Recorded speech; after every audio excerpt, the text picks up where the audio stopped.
So the first thing is, I don't think it's just an IT project. It's not always about, the technology is an enabler, it's not necessarily, it shouldn't be the end result, but the first thing I would want to do is make sure that the HR organization is involved as well.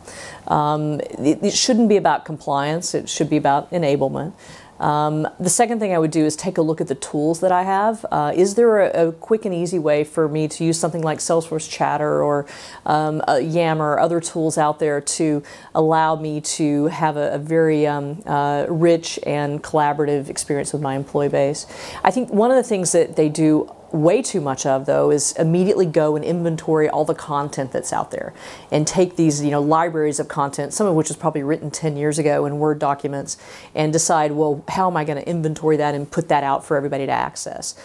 Some of that content is important, but it shouldn't be about content management. It should be about content provisioning and really content collaboration. I've recently done a lot of work with Virgin America, and they did really interesting employee social intranet that allowed them to put basic employee information, HR information, company information up within their, in this case, their Salesforce content environment, and use Salesforce Chatter to collaborate on that in a very real-time way.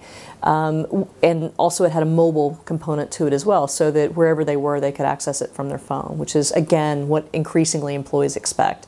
The results of that project were pretty significant. I mean, they went from an average of 45 seconds on their old of engagement on their old intranet to about 6 minutes of engagement in a given sitting, if you will, on the new social intranet. So being able to really get that kind of involvement and that input and that feedback from your employee base, I think, is really important. So that was a great result for them.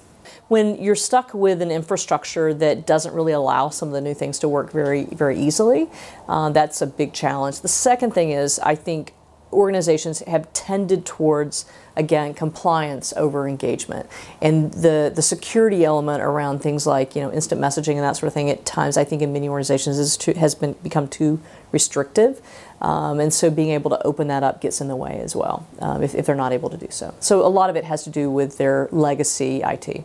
So the future of the social intranet, I think, is for an employee, their experience dealing with their employer and working with, whether it be the administration of HR or getting information on the company that they work for, that experience shouldn't be any different than what they do when they go home at night, or for that matter during the day as well, as they go to work with their bank or work with their or have a conversation with their family or friends. That to me is one piece of the future. I think the second is really being able to allow companies to take that employee engagement piece, connect it to the customer engagement side, and really get a 360 view of their company, and all the way from how an employee performs to how that impacts a customer to what the customer thinks about the employee performing. That is sort of nirvana in many ways.